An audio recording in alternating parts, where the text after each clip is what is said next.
비가 추적추적 내려서 영화의 끝과 좀 이어지는 시작 같다는 생각을 하면서 저도 오늘 도로를 열심히 달려서 왔는데요. 지금 어떤 기분으로 객석에 앉아 계신지 궁금합니다. 감상을 정리하시는 동안 제가 게스트분들과 대화를 나눌 테니 들어보시고 조금 더 궁금하신 점이 있다면 마이크를 건네드릴 때 언제든지 영화에 대한 질문 부탁드리고요.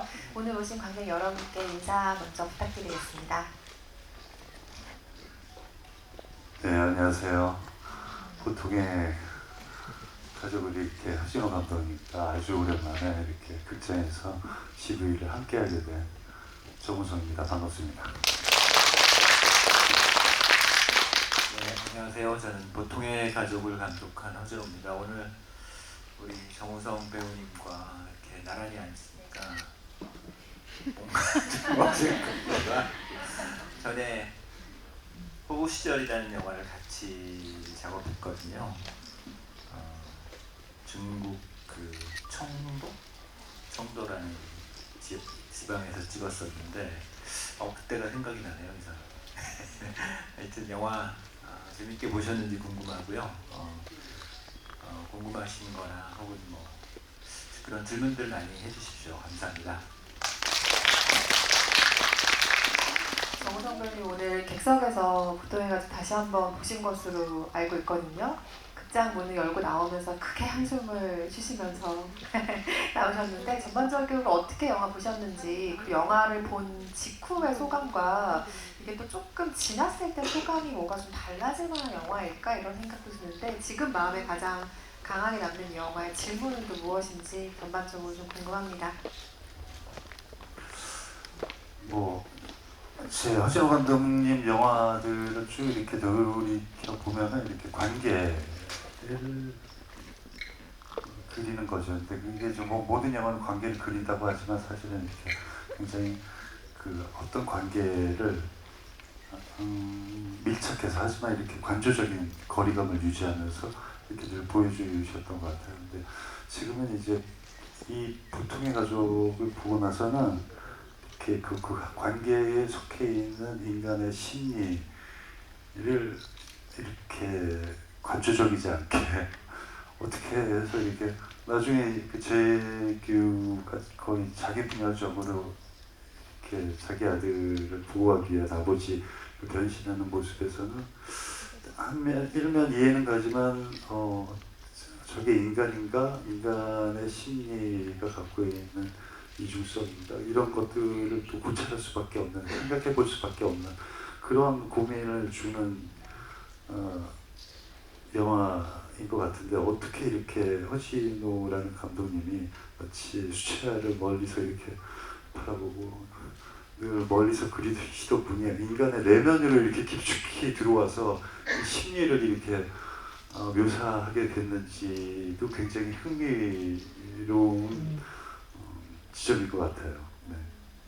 말씀하신 것처럼 가장 팔레트가 다채로운 한국의 중견 연출가 중에 한 명이 노준호 감독이 아닐까 생각합니다. 많이들 좋아하시는 8월의 크리스마스, 봄날은 간다, 얘기하면 너무 줄줄이 입 아픈 명작들의 퍼레이드인데, 덕혜옹주 같은 시대극도 필모그래피의 감독님 영화 안에 있는가 하면 또 이런 작품도 있고, 오늘 공개된 또 대도시의 사랑법 드라마의 일부 에피소드를 연출하기도 하시는 등 정말 색이 여러 가지로 뚜렷하게 다양하게 나오는 감독이라는 생각이 드는데요. 허진호 감독님과 호우시절이라는 작품을 함께 하셨잖아요. 영화 많이들 보셔서 아시겠지만 그 영화는 굉장히 촉촉한 감성을 담고 있는 조심스러운 멜로의 결을 담고 있는 작품이거든요. 그것과는 분위기가 180도 다른 작품이기에 같이 작업한 배우로서는 조금 놀라움이 더 큰 영화가 아니었을까 싶긴 한데, 그럼에도 내가 알고 있는 허진호 감독의 연출의 장기가 좀 어김없이 발휘된 어떤 장면이 있다, 혹은 느낌이 있다라는 어떤 점에서 그걸 발견하셨을까요? 아니 사실 이 보통의 가족을 보고 모든 영화인들이 다 놀라고 있어요. 왜냐면 어떤 그 감독의 연출적 성향이 이렇게 변화하는 모습 속에서 전조라는 게 늘 느껴질 수 있잖아요. 근데 이건 전조 없이 허진호라는 감독님께서 보통의 가족이라는 본인의 어떤 어쩌면 모르죠. 이제 숨겨놨던 본인의 어떤 내면의 자아를 이렇게 끄집어냈을 수도 있을 것 같은데 또 그런 연륜이 되셨고, 근데 이제 분명한 거는 그 인간에 대한 관심은, 감정에 대한 관심은 끊임없이 가지고 있으셨던 분인 것 같아요. 그러니까 그렇게 서정적인 어떤 영화의 서사를 늘 하셨음에도 불구하고 그 서정적인 아름다움이 강력하게 남을 수 있었던 건 그 인간, 그 안에, 프레임 안에 있는 인간의 감정에 대한 어떤 그 울림, 그 크기에 대한 관심과 애정에 대한 집착이 크셨던 분 같거든요. 지금 이제 그런 어떤 관심과 애정이 보통의 가족에서는 그 다층화되어 있는 이 사회 구조 안에서의 어떤 인간들의 심리의 어떤 복잡함, 이런 것들을 어떻게 이렇게 훌륭하게 하신 거예요? 사실은 저 질문하고 싶어서 왔어요. 답을 어떻게 하실 수 있을까요? 어떻게 이렇게 훌륭하게 작업을 맡으셨냐는 질문에는. 우리 또 우성 씨가 좋은 말을 해주니까 그 강호의 의리가 아직 살아있구나. 아니, 강호의 의리는 아니고요. 사실 이제 관객분들은 감독과 배우가 어떤 작품을 통해서 만났을 때 저 작품을 통해서 만났나 보다 라고 이제 인식하실 수 있는데, 사실 허진호 감독님은 저는 이제 진호 형이라고 부를 정도로 저희의 인연은 아주 깊어요. 허진호 감독님이 8월의 크리스마스를 준비할 때부터 저와의 인연이 있으셨고, 그렇기 때문에 그 감독님의 영화에 대해서 늘 애정을 갖고 얘기했고, 제가 이제 이거 뭐 공공연히 그 여러 인터뷰에서도 얘기를 했는데, 어느 날 비트라는 영화를 끝났는데 그 우노필름에서 8월의 크리스마스라는 시나리오를 저한테 보내왔어요. 근데 시나리오를 읽었는데 진짜로 이제 그 영화로 나온 그 정원과 달인 그 나이대의 설정의 시나리오였어요. 근데 제가 하면은 그 남자 주인공의 나이를 낮춰서 각색을 해서 수정을 해서 영화를 촬영하겠다라는 거예요. 근데 저는 그 시나리오를 읽었을 때 지문 하나도 바꿀 수 없는 아주 완벽한 시나리오라고 느꼈거든요. 그래서 저는 이거 못합니다. 저는 그냥 이거 영화로 보고 싶습니다. 그래서 이제 그 진호 형이랑은 못하게 됐고, 그 이후에도 이제 스케줄상 뭐 여러 작품들을 함께 할 수 있는 기회를 놓치고, 그러다 이제 호우 시절을 같이 하게 됐죠. 호우 시절을 할 때는 이제 제가 약간의 사명감이 있었어요. 갑자기 보통의 가족 얘기하다가 이 둘의 소사가 갑자기 쭉 펼쳐지는. 궁금하실 거예요. 네. 진호 형이 그때 유명했거든요, 현장에서. 오케이 컷을 빨리 안 내기로. 그리고 그 이유에 대해서 절대 배우나 누구에게도 얘기 안 한다고. 그래서 그 호우 시절은 중국에서 짧은 정해진 시간 안에 영화 한 편을 빨리 끝내야 되는 미션이 있는 거예요. 그 시간을 넘기면 이 영화는 완성할 수 없는 거예요. 그래서 이제 제가 나름의 진호 형, 이 느린 속도감을 갖고 있는 허진호 감독님의 속도를 빨리 올려야 되는 임무가 있었어요. 그래서 옆에서 계속해서 모니터를 보고 고민하는 그 감독님 귀 옆에다가 왜요? 뭐? 한 번 더? 빨리? 오케이? 한 번 더 가? 아니야? 이러면서 이제 촬영장에서 감독님을 굉장히 괴롭혔었죠. 그러니까 저도 제가 이제 영화를 몇 편 찍었는지 정확히 기억은 안 나지만은 호우 시절은 딱 한 달 찍었거든요. 한 달 찍었는데 그 촬영도 굉장히 타이트했고 하루도 안 쉬었어요. 하루 쉬었구나. 32일 동안 31회를 찍었으니까. 근데 굉장히 즐거운 기억이 있어요. 그 힘든 상황에서도 어떻게 보면은 굉장히 어떻게 보면 중국의 그 말도 안 통하는 그곳에서 또 촬영하는데 되게 우리 뭐 술도 좀 마시고 백주도 마시고 삼겹살에 백주도 마시고 또 어쨌든 지금 생각해보면 굉장히 그 이제 좋았던 기억이 있었는데 근데 지금 막 왜 또 하니까 약간 안 좋은 잊고 있던 것이. 근데 저도 이제 제가 그 호우시절은 정말 짧게 찍었지만은 제 주변에서는 제 영화 중에 제일 좋다라는 사람들도 꽤 있고 어떻게 보면은 굉장히 짧은 기간에 제가 그 만들었던 제 그냥 정서를 가지고 만들었던 부분인데 이번에 보통의 가족은 어쨌든 이거는 이제 제가 그 영화사에서 제의를 받았고 고민을 했었어요. 고민을 했다가 내가 이거를 왜 이거를 우리 제작사 김봉 대표님한테 줬을까 고민도 했었고 근데 그런 부분이 하여튼 좀 끌렸던 것 같아요. 약간의 양면적인 모습들 그런 어떤 사람에 있어서의 그냥 단선적인 느낌들이 아닌 그러니까 우성 씨 기억할지 모르겠지만은 그 출장에서 이렇게 그 호우시얼 출장 가서 거기서 이제 그 영수증을 이렇게 쓰는 게 있어요. 근데 개인적으로 쓴 거 이런 게 섞여 있을 수도 있잖아요. 그걸 넣을까 말까 하는 걸 넣었었어요. 제가 현장에서.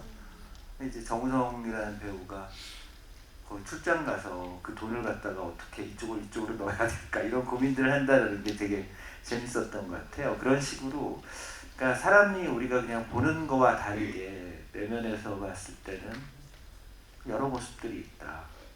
근데 우리들은 어떤 그 사람에 대한 평가들을 좀 단선적으로 하는 부분이 있고 특히나 또 어떤 우리가 뉴스나 이런 데서 보는 어떤 그런 사건이 있을 때 그 뭐 예를 들어 층간소음이라든지 또 뭐 살인사건이 일어났다 그러면 그건 사람도 안 보잖아요.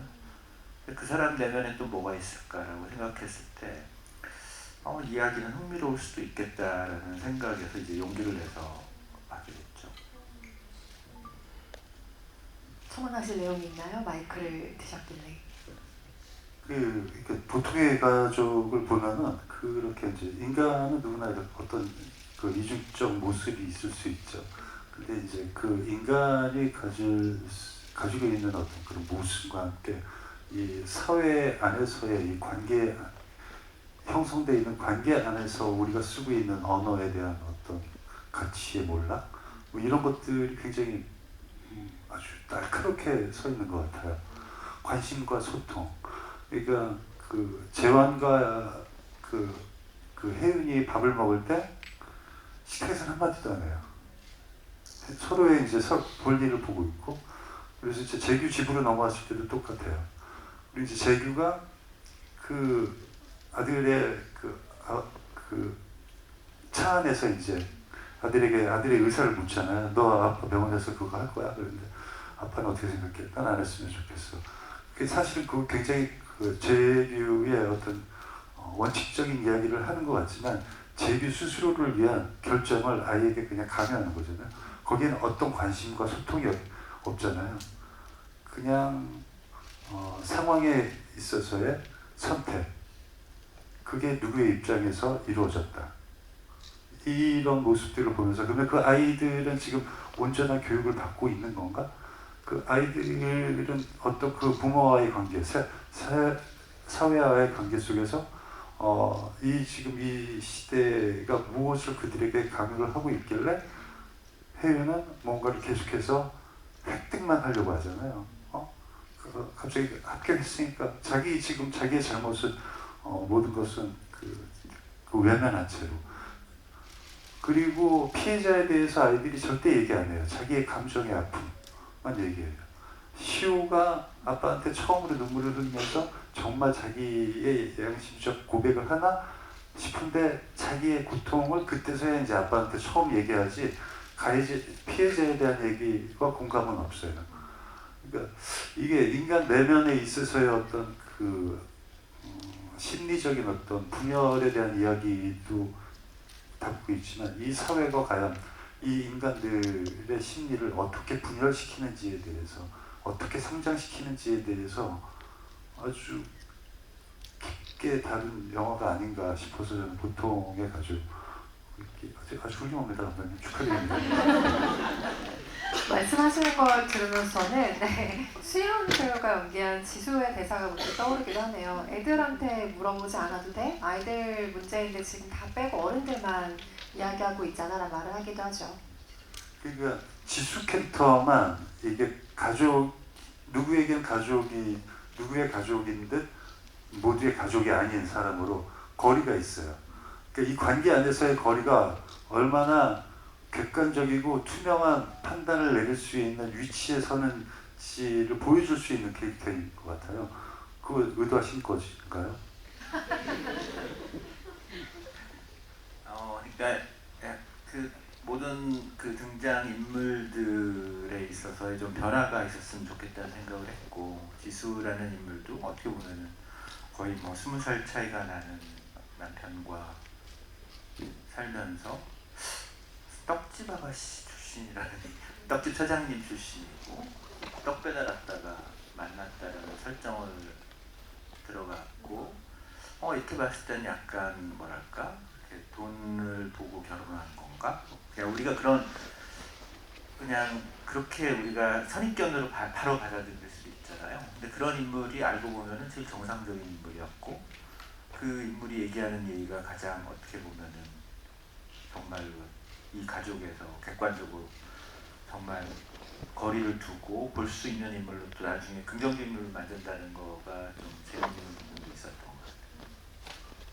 그런 외면적인 어떤 그 평가가 절대 평가가 될 수 없다라는 게, 또 이제 연경은 보면은 NGO 활동도 하고, 그리고 인간의 감정과 그리고 이 인간다움이 무엇인지 가장 통찰할 수 있는 입장임에도 불구하고 지수를 우습게 여기고, 그 피해자인 노숙자도 그렇게 그의 고통과 그 피해자의 연관되어 있는 가족에 대한 생각은 안 하는 거죠.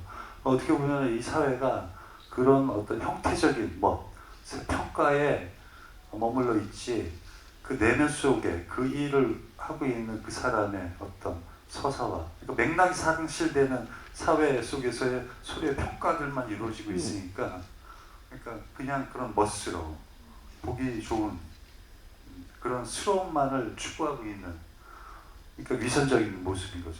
사실 연경 보면 굉장히 가장 지적이고 가장 합리적 선택을 할 수 있을 것 같은 캐릭터로 처음에는 나타났다가 가장 비이성적이고, 그리고 아들에게 자기가 원하는 대답이 나왔을 때 그걸로 이제 자기를 합리화시키고 가는 되게 위선적인, 어떻게 보면은 그건 엄마라서 그럴 수 있는 건가라는 생각을 하게끔 하지만 또 그렇진 않다라고 생각을 해요. 그러니까 자꾸 이제 연경을 보면서 예전에 들었던 이야기 중에서 어떤 도둑질을 계속해서 깜빵을 계속 들락날락하던 아들이 있었던 거예요. 근데 이 사람이 한 50대가 넘어서 이제 또 깜빵에서 들어갔는데 구치소에 있는 아들 엄마가 면회를 갔죠.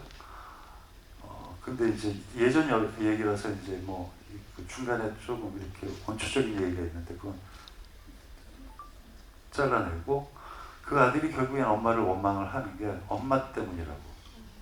엄마가 단 한 번도 나를 혼내지 않아서 지금 내가 이 철창을 안에서 엄마를 보고 있다라고 하면서 엄마를 굉장히 원망했다라는 그런 얘기가 있는데, 과연 그렇다면 연경이 시호에게 나중에 그런 얘기를 듣지 않을까라는 생각이 들더라고요.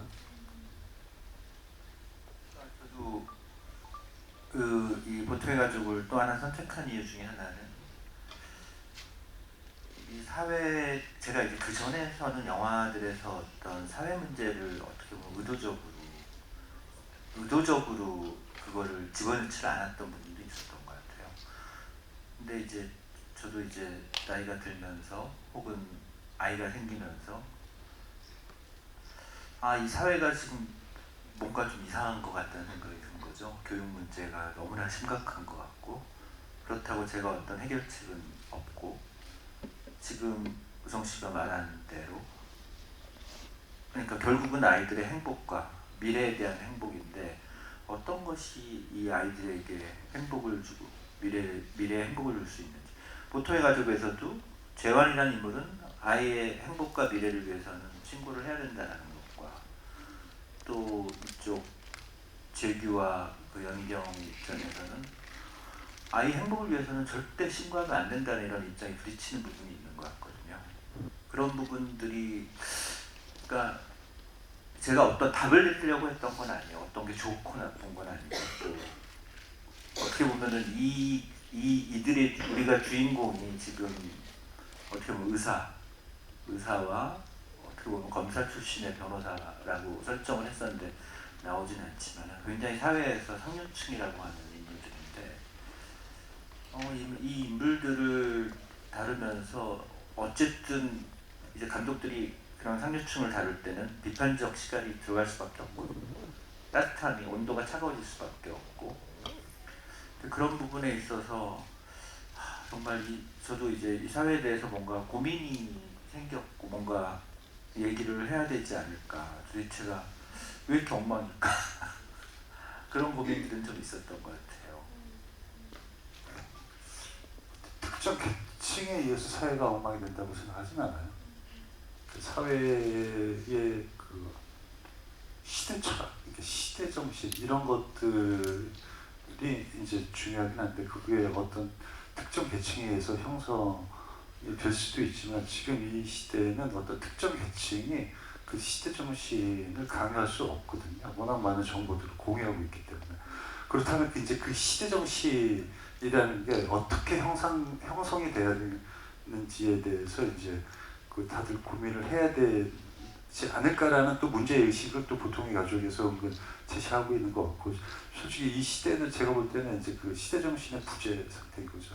카오스인 거죠, 사실은. 그러니까 어떻게 보면 재규의 저 정실분열이 지금 이 시대를 보여주고 있는 건가?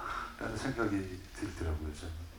그래서 자꾸 한숨을 훅 내쉬면서 영화가 끝날 때 그렇게 나가게 되더라고요. 말씀하신 것에 저도 상당 부분 동의하고요. 그리고 실제로는 사람이 가진 위선의 문제라는 게, 그것이 특정 계층의 문제는 정말 될 수 없는 일이라는 것에도 당연히 공감을 하는데요. 저는 이 영화에서 또 어떤 것을 감지했냐면, 최근에 한국 영화에서 보통의 가족을 포함해서 다음 세대를 향한 시선, 다음 세대를 향한 마음이 조금 동력이 되거나, 혹은 내가 아닌 자식의 문제, 다음 세대의 문제로 딜레마에 빠진 주인공들을 좀 종종 목격하게 된다라는 인상이 있어요. 그것은 여러 가지 이유가 있겠지만, 한국의 스타 감독, 배우 두 분처럼 오래 이렇게 활동하신 분들이 중장년에 향해 가면서 조금 자연스럽게 생긴 변화 중에 하나인가라는 짐작을 외부에서는 하게 됩니다. 한국 영화계에서 오래 주축으로 일해오신 분들이라 또 그런 변화를 흥미롭게 보고 계실 것 같기도 하고,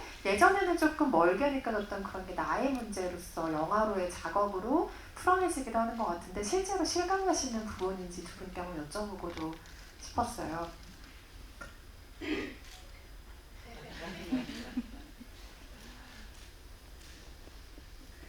그러니까요. 그게 어쨌든 이제 저도 그 전에 이제 제가 지금 아이가 중3인데 뭔가 그런 그 아이의 행복과 미래를 생각할 수밖에 없는 것 같아요. 이 아이가 살 때 어떤 세상에 사는 게 좋을까라는 고민들을 하게 되고, 그러면서 점점 점차 사회에 대한 문제에 대한 고민들이 생길 수밖에 없고, 그건 바로 그냥 그 어떻게 보면 되게 즉각적인 반응이 생기는 것 같아요, 사회에 대한. 그전에는 조금 더 거리를 두고 갔다면은. 그래서 그러니까 저도 이제 처음으로 이런 사회 문제에 대해서 조금을 얘기하게 된 건데, 그 부분이 되게 조심스럽기도 하지만은 또 참 어려운 부분이긴 하지만, 그런 부분들을 한번 다뤄보는 거에 있어서 어떤 용기도 생긴 것 같고요. 뭔가 지금은 그냥 이런 뉴스나 이런 것들을 그전에는 좀 안 보고도 사는 게 더 평온함을 가지고 사는 게 아닐까라는 생각을 하다가 자주 듣게 되면서 거기에 대한 어떤 고민들도 생기는 것 같고요. 그러면서 자연스럽게 이제 왜 어떻게 하면 좀 더 뭔가 이 사회가 좀 더 정상으로 바뀔 수 있을까? 그건 뭐 제가 고민한다고 될 건 전혀 아니겠지만은 그냥 그런 어떤 문제점들을 그냥 제가 한번 질문 형식으로 던져보는 거는 어떨까라는 생각이 이번 작품을 통해서 든 것 같아요. 그 거대한 퀘스천을 던지는 것이 또 대중예술의 역할이기도 한 것 같고요. 정우성 배우도 최근에 출연작들 뭐 다양한 경로들이 있었습니다만 최근에 또 연출작을 또 생각하게 될 때 방금 허진호 감독님의 말씀에 동의하시는 부분도 많으실 것 같고요.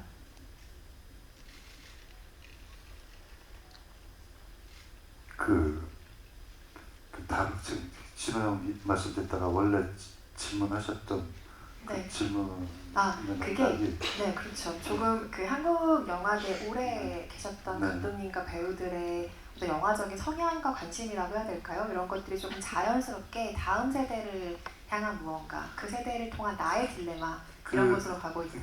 그 딜레마에 빠져 있을 수밖에 없죠. 다음 세대를 이해할 수 없잖아요. 그 세대가 보고 느끼고 원하는 것을 어떻게 이해해요? 이제 뭐 일본 드라마 유행한다, 쇼폼 유행한다. 우리가 볼 때 바람직하지 않은 점은 있죠. 마치 이렇게 모든 대화가 서사와 맥락이 사라지고 결과와 선택만 있고 그 다음에 따르는 책임은 그 누구도 지지 않는, 마치 이 영화에서도 그 소통의 방식에 있어서의 그런 우려스러움. 그러니까 이제 서사가 사라진 어떤 그 스토리가 있을 수 있을까? 라는 걱정을 하는데 그건 걱정인 것 뿐이죠. 다음 세대가 거기에다가 이제 뭔가 넣겠죠. 네. 그러니까 뭐 그걸 쫓아갈 수는 없는 것 같아요.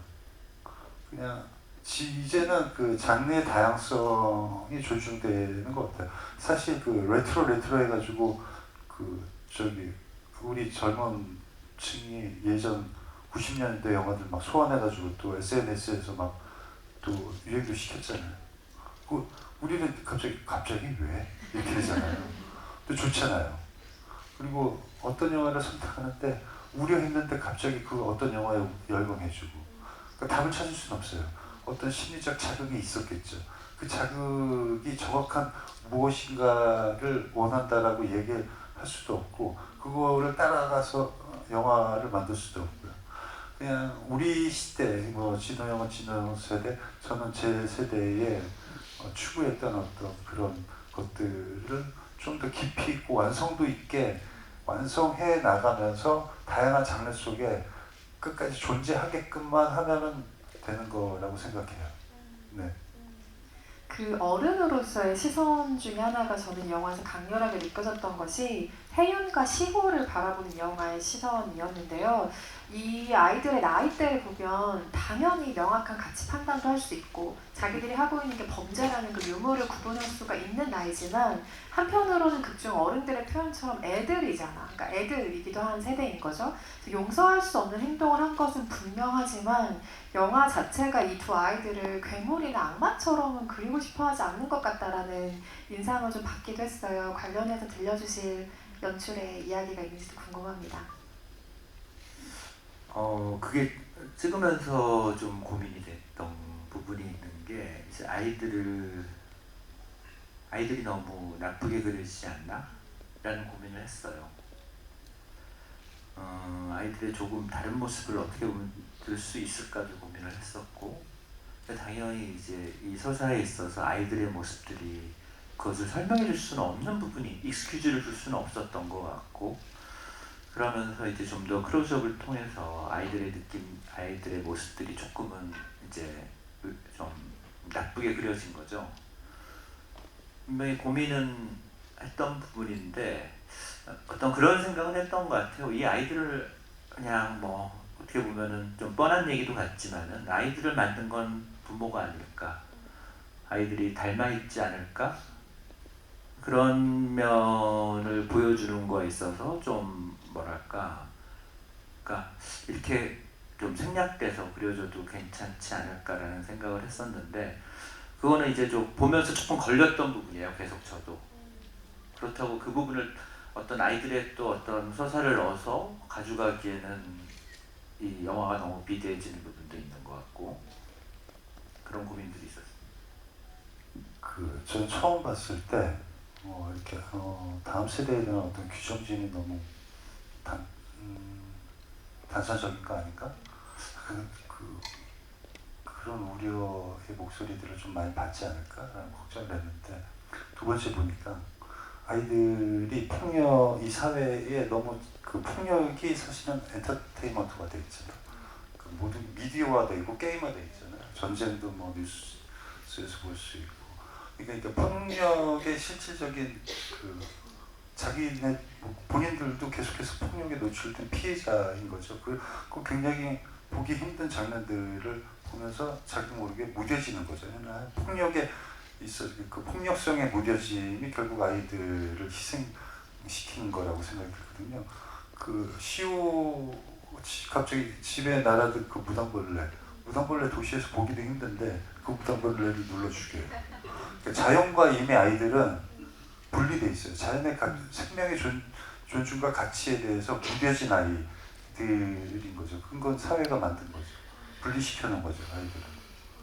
무당벌레를 손으로 잡아서 이렇게 보고 후 하고 날려보내려고 하거나 이거 굉장히 처음 귀한 벌레인데 내가 키워야지 보통 이래야 되는데 그냥 이 사회는 너무나도 이 자연의 그 아이를 그렇게 폭력적인 아이로 만들어 놓은 거 아닌가라는 어떤 그런 메타포라고 생각이 들더라고요. 네. 그거 보니까 저도 나는 왜 벌레가 집안에 있을 때 이렇게 휴지로 살짝 싸가지고 밖으로 날려보내려고 했나. 어쨌든 그렇다고 그 벌레가 살 수 있을지 모르겠지만은 이제 그런 부분들은 제 기억에는 할머니한테 들었던 기억 이런 게 있었던 것 같아요. 그래야만 되는 거고. 근데 이제 그런 부분들이 지금은 아예 그냥 없어져 버렸으니까 그러니까 뭔가 글쎄요, 이게 맞는 걱정인지 아니면 정말 이제는 이제 세상이 변했으니까 거기에 맞춰 애들이 살아가기 위해서 그런 거를 교육을 안 시켜야 되는 건지에 대한 판단도 좀 헷갈리지만은 맞고 틀림은 없죠. 참 어려운 부분이 있죠. 그러니까 시오란 인물도 이제 설정은 강북에 있다가 대치동으로 전학 간 케이스인데 잘 적응을 못할 수도 있겠죠. 근데 정말 이 아이들이 지금은 어떤 그럴 여유가 전혀 없는 것 같아요. 정말 자연을 접할 기회도 없고 제일 중요한 것들은 어떻게 대학 가느냐, 어떻게 보면은 유치원 때부터 의대반이 생기는 지금의 현실에서 봤을 때 참 어려운 부분들이 있는 것 같아요. 무당벌레가 호우 시절에 나왔다면 굉장히 감성적인 장면이 됐을 텐데 보통의 가족에 나오는 바람에 물론 중대 수세가 됐다 생각을 잠시 하고 있고요. 준비한 질문이 사실 굉장히 많은데 시간이 지금 거의 막바지를 향해 가고 있어서 관객석으로 마이크를 넘기는 편이 더 좋을 것 같습니다. 궁금하신 점들 많으실 텐데요. 앞에서는 조금 세대에 대한 이야기 이런 것으로 퍼졌지만 아주 사소하게 영화를 보시면서 궁금하셨던 점을 질문해 좀 좋습니다. 특히 맨 뒤에 손든 관객분께 마이크 전달드릴게요. 안녕하세요. 오늘 보통의 가족 영화 너무 잘 봤습니다. 이 영화는 이제 보면 볼수록 러닝타임이 점점 짧아지는 것 같고 몰입감은 극도에 달하는 것 같아요. 게다가 이제 배경음악 같은 경우도 상당히 오묘하고 미스테리한 느낌의 최근에 봤던 추락의 해부 이후로 정말 멋졌던 배경음악이었던 것 같았습니다. 제가 이 작품을 8번째 지금 보고 있는데요. 그 고라니 장면이 가장 궁금했어요. 이 영화에서 고라니 장면을 중심으로 이제 재규의 그 마음이 변화가 생기는 것 같다는 느낌이 들었었거든요. 게다가 재규가 흥분하면서 운전을 하고 가다가 고라니를 치게 되고 굳이 내려서 고라니를 끌고 숲속으로 숨기는 그 과정 자체도 자신의 아들의 어떤 유튜브 동영상과 오마주 같은 느낌. 그래서 앞으로는 재규가 이성적이었지만 앞으로는 자신의 자식을 보호하기 위한 어떤 감성적으로 변할 것 같다는 그런 암시적인 장면이란 생각이 들었어요. 그래서 그 감독님께서 그 고라니 장면을 넣으신 어떤 특별한 이유가 있는지 알고 싶고, 우성 배우님께는 또 게스트로 출연하셨으니까 여쭤보고 싶은데, 이 보통의 가족의 재규, 재환, 물론 또 여성 배우님들 지수, 그다음에 연경 배우님 캐릭터 중에서 어떤 캐릭터가 가장 끌렸는지, 혹시 이 캐릭터가 내가 맡았다면 좋았을 것 같다는 어떤 그런 캐릭터가 있는지도 궁금합니다. 고라니 장면은 지금 좀 돼가지고 기억이 잘 안 나는데, 그 철암 감독하고 같이 이제 콘티 얘기를 하다가 뭔가 깨진 유리창에 보이는 어떤 두 부부의 느낌들, 뭐 이런 느낌들이 있으면 어떨까라는 생각을 해서 시작된 것 같아요. 그러면서 고라니를 치면 어떨까 했고, 또 그러면서 아이들이 이제 그 노숙자를 이렇게 끌고 갈 때와 같은 CCTV 앵글 같은 걸로 보여주면 어떨까라고 해서 이제 그 장면이 들어가게 됐습니다. 정우성 배우님은 어떤 캐릭터를 고르시겠어요? 제가 이제 시호 시호하고 싶었어요. 진짜로. 다들 영화가 완성됐기 때문에 어떤 저 캐릭터 해보고 싶다 이런, 배우들은 아마 그런 얘기는 안 하는 것 같아요. 근데 이제 재규가 지금 말씀하셨던 어떤 고라니 이후에 재규가 심리적 변화가 일어났을까. 근데 저는 두 번째 영화를 보고 노숙자가 죽었다는 전화를 받고 재규는 그때 완전히 마음을 정했어요. 보니까 재규 입장에서 제가 보니까 재규는 약간 몽상가족 마인드도 있고 이상 완벽주의자인 것 같아요. 자기가 원하는 그럴싸한 그 사회적 어떤 인격체의 프레임에 자기와 아내 이 가족의 모습도 다 그려놓고 그 안에 있고 싶었던 사람인 것 같아요. 근데 이제 그게 깨질 것 같으니까 이 사람이 원칙주의자처럼 행동하잖아요. 또 원칙주의적으로 본다면은 이거 부도덕한 일이니까 아이를 자수시켜야 돼. 그게 더 완결성 지어지는 자기 캐릭터인 거라고 생각을 했을 거예요. 그러니까 재규의 어떤 그 첫 번째도 이 가족과 시효에 대한 고민과 배려보다는 자기가 그려놓은 어떤 가족의 모습을 추구하는 그 고민이 더 크지 않았을까? 근데 노숙자가 죽었어. 이거는 가능성이 더 커졌어. 내가 원하는 쪽으로 갈 수 있는. 이게 지금 내 가족과 내 모습이 깨지지 않을 수 있는 나의 완벽한 모습을 유지할 수 있는 지금 완벽한 삶이 형성돼 가고 있어. 그때부터 이제 재규가 확 변했다라고 저는 생각이 들더라고요. 그러니까 그때부터 이제 자기 분열이 시작되는 거죠. 그러니까 밥상 뒤집어 엎고 그러잖아요. 그렇죠. 말씀하신 장면에서 자식 걱정에 그리고 자기 걱정이 없자면 밥을 제대로 먹지도 못하던 재규가 뭔가의 전화를 받고 허겁지겁 밥을 먹는 잠깐의 장면이 나오죠. 그러니까 이 보통의 가족을 보면 자꾸 이제 에리 프롬이라는 그 사회심리학자가 얘기해 뭐 소유냐 존재냐 뭐 이런 것들을 할 때 인간은 심리와 모든 것들을 자기의 마음도 자기가 소유하려고 하다 보니까 문제가 형성이 되는 거잖아요. 그러니까 여기 있는 재규나 특히 연경은 이 관계 그리고 자기가 먹었던 마음, 자기 스스로에게 자기가 기대했던 어떤 그런 모습 이런 것들을 다 완벽하게 소유하고자 하는 모습을 보이고 있거든요. 그러니까 그거에 대해서 오히려 그 조금 더 인간적인 모습은 재환이었던 것 같아요. 재환은 나는 사회적 동물이고 이 직업은 자본을 쫓아갈 거야. 그러니까 보통의 가족에서 보면은 종교 위에 이미 돈이 자본, 물질이 있잖아요. 아이들은 다 지금 물질을 숭배하고 있잖아요. 그리고 법률도 물질을 숭배해서 쫓아간다라고 재환이는 인정하고 있잖아요. 너무나도 이 사회에 만난 인간적 형태의 현실주의자거든요. 근데 재환은 오히려 요 숫자가 죽고부터 이 양심이라는 게 이제 슬슬 올라오기 시작했던 거죠. 그러니까 이제 행위를 하잖아요, 자꾸. 찾아가 보고. 그 노모에게 가서 돈도 주고. 허겁지겁. 근데 이제 거기에 재환의 양심에 불을 붙인 게 그 딸의 그 음성이었던 거죠.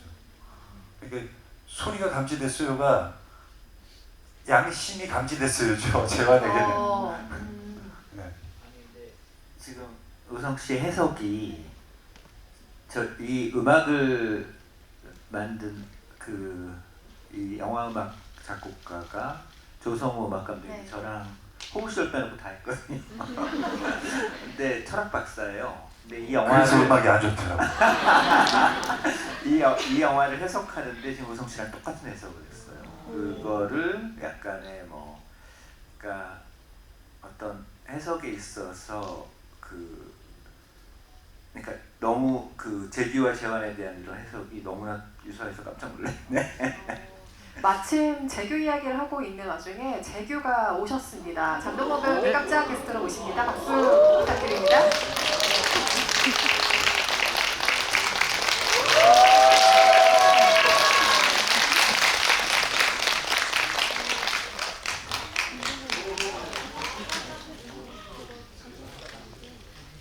이 그림을 저희가 보네요, 실제로.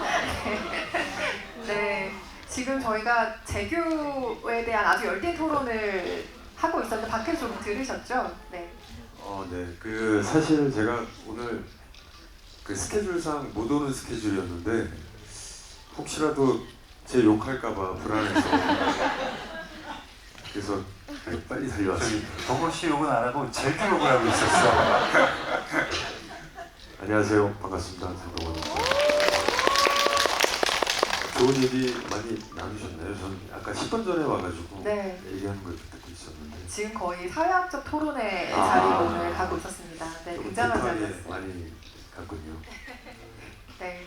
지금 오셨으니까 관객 여러분께 인사 조금 더 길게 나눠주시죠.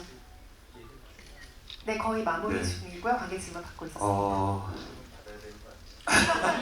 네, 질문 있으시면 해주셔도 좋고. 네. 그래도 좋습니다. 네. 근데 얘기 다 나누신 것 같은데 어쨌든 그 자리 해주시고 이렇게 영화에 관심 가져주셔서 너무 감사드리고요. 오늘 우성 씨 또 오랜만에 이렇게 같이 공식적인 자리에서 같이 하게 돼서 너무 좋았고, 네.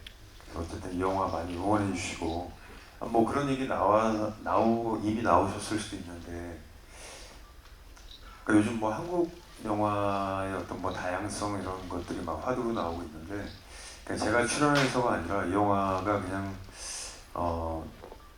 조금 성공을 거두면 한국 영화의 어떤 다양성 측면에서도 조금 이바지하는 영화가 되지 않을까 하는 생각이 있습니다. 그래서 여러분들이 좀 많이 응원해 주셨으면 좋겠습니다. 네, 감사합니다.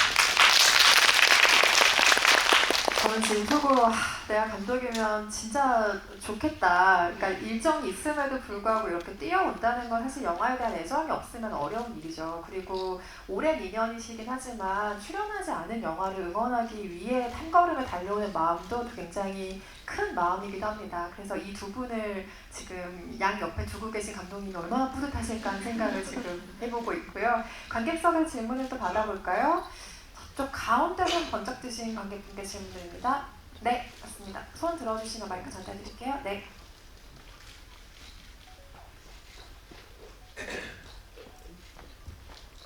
네, 먼저 영화 너무 재밌게 봤습니다.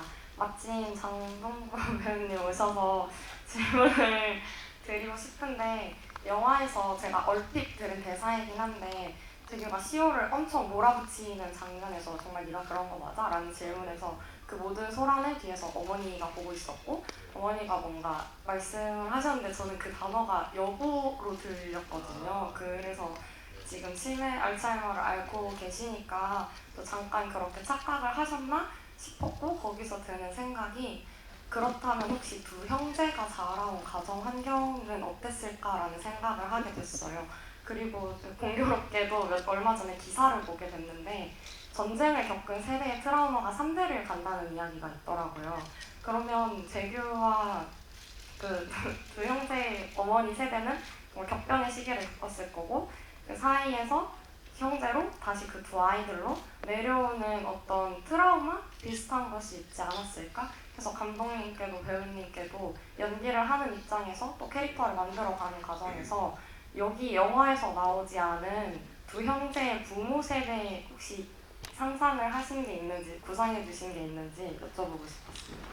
그게 이제 아직 뭐 이렇게 자세히 다루진 않았지만 원작 디너라는 원작 소설에 보면은 그런 폭력의 유전적인 이야기들이 있어요.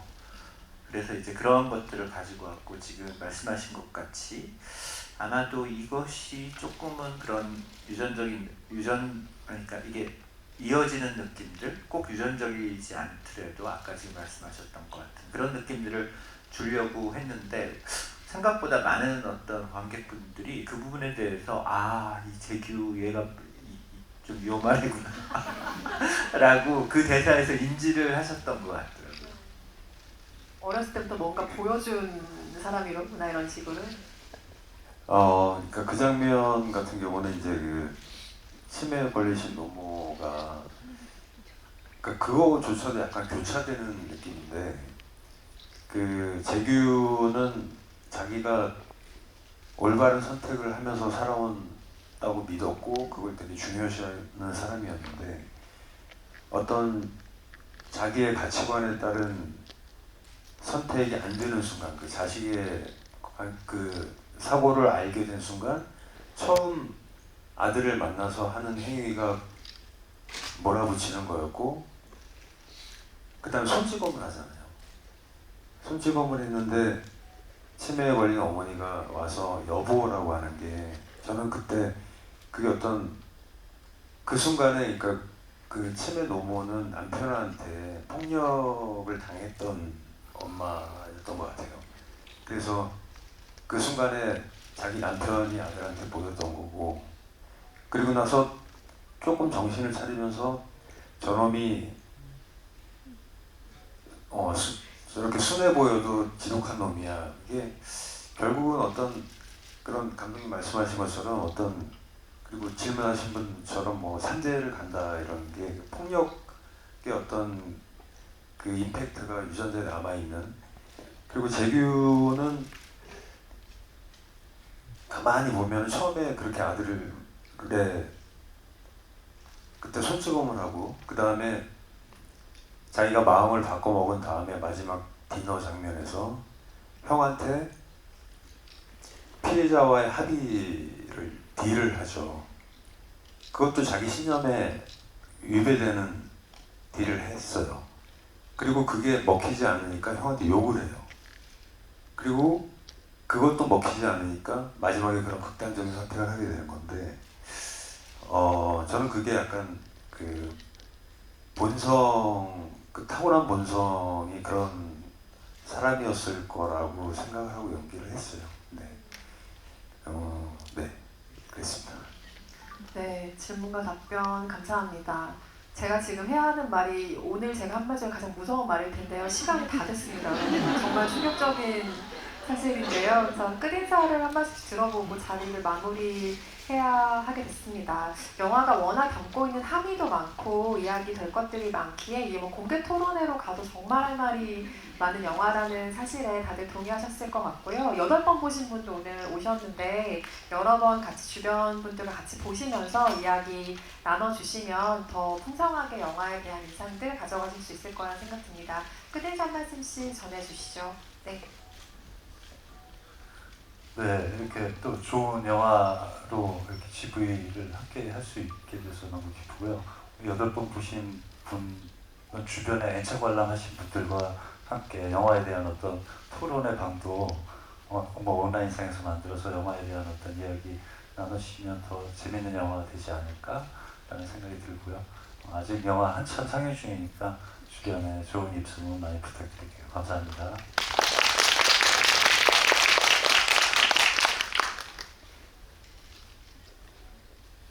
그냥 오늘 정말 와주셔서 감사하고 저도 정말 오랜만에 이렇게 그 관객 여러분들과 진지한 얘기, 속 있는 얘기를 다 하는 그런 작품을 만나게 된 것 같아요. 그 배우들이 그런 심리가 있거든요. 그러니까 이게 영화에 조금 자신이 없거나 내가 잘 이입이 안 됐으면 이런 자리에 나오는 거 좀 싫어하고 이렇게 피하고 이런 게 있는데 그냥 최선을 다했을 때 이 관객 여러분들과 내가 떠오르는 생각들, 진심을 다했던 것들 이렇게 소통하고 싶어 하는 그런 게 있거든요. 근데 정말 오랜만에 저도 이런 작품을 만나게 돼서 감히 여러분들 앞에서 이렇게 막 제가 생각했던 거, 나의 어떤 결정 뭐 이런 것들을 그냥 허심탄회하게 얘기를 이렇게 할 수 있는 자리들이 많이 마련이 돼서 정말 너무 감사한 마음으로 즐겁게 지금 관객 여러분들 만나고 있습니다. 고맙습니다. 네.